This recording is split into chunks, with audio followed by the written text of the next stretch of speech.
Ever wonder how a global pharmaceutical giant manages to not just survive, but absolutely thrive in one of the world's most competitive markets? Well, that's exactly what we're going to break down today. We're decoding the strategy behind GlaxoSmithKline's incredible performance in India, and we're using their own investor report to do it. So let's get into it. All right, we're going to flip the script a little and use the answer-first approach. Before we dive into the how and the why, let's just look at the bottom line, the seriously impressive third-quarter numbers that make this whole story so interesting. First up, revenue from their operations shot up by a really healthy 8.1%. That's a great start for sure, but believe me, this is just the warm-up. Now check this out. A massive 26.7% jump in what's called EBITDA. And look, that's just a key way to measure how profitable and efficient a company's core business is. A leap that big in a market as tough as India? That is seriously impressive. And to round it all out, their profit after tax, the actual money they take home, grew by a whopping 21.3%. You know, it's one thing to grow your sales, but it's another thing entirely to turn that into even bigger profits. That's the real win. So yeah, the numbers are huge, which leads to the million-dollar question, right? How on earth does a company that's been around for a century suddenly hit this kind of stride? Well, it's definitely not by accident. It's all by design.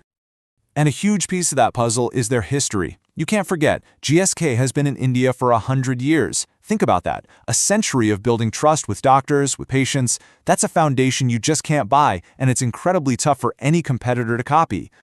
But those numbers don't exist in a bubble, right?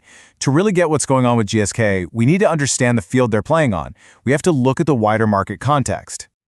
And wow, what a landscape it is. The entire Indian pharmaceutical market grew by a staggering 11.8%. It's just a booming sector. Now, during that same time, the specific part of the market where GSK really competes grew at 8.6%. So here's the key takeaway from that. The whole market is basically a rocket ship, and GSK is strapped in and keeping pace.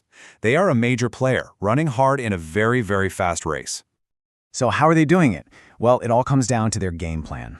This kind of performance isn't luck. It's the result of a super clear, very deliberate strategy that the company boils down to 3 core pillars. And here they are. Pillar 1, focus to grow. Pillar 2, innovate to be competitive. And Pillar 3, agile to be ambitious. Now I know, that sounds a little bit like corporate buzzwords, right? So let's break down what they actually mean in the real world.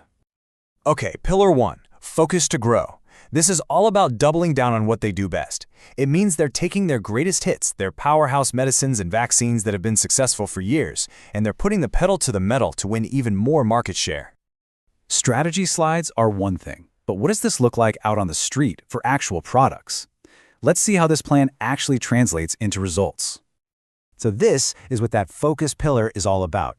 You've got household names here, Augmentin, Septum, and of course, Calpol. They're all delivering solid, competitive growth. Same story with their established vaccines. These brands are the workhorses, the engine room of the company, and they are absolutely firing on all cylinders. All right, now for the agile part. And this is really, really smart. Instead of just fighting for a piece of the existing pie, GSK is basically baking a whole new one. They are actively creating a brand new market from scratch, adult immunization for things like shingles. And you want to know if it's working? How about this? Over 50,000 prescriptions for their shingles vaccine, Shingrix, in just 1 quarter. That's not just a number on a slide. That's proof that their agile bet is paying off big time. And finally, pillar number 3, innovate. This is all about looking ahead. Here, GSK is pushing into some really complex high-science frontiers, specifically oncology, cancer treatments. This is a huge deal, a major strategic move into the future of medicine. So here's how it all fits together. In their general medicines, that focus pillar means their key brands are gaining ground.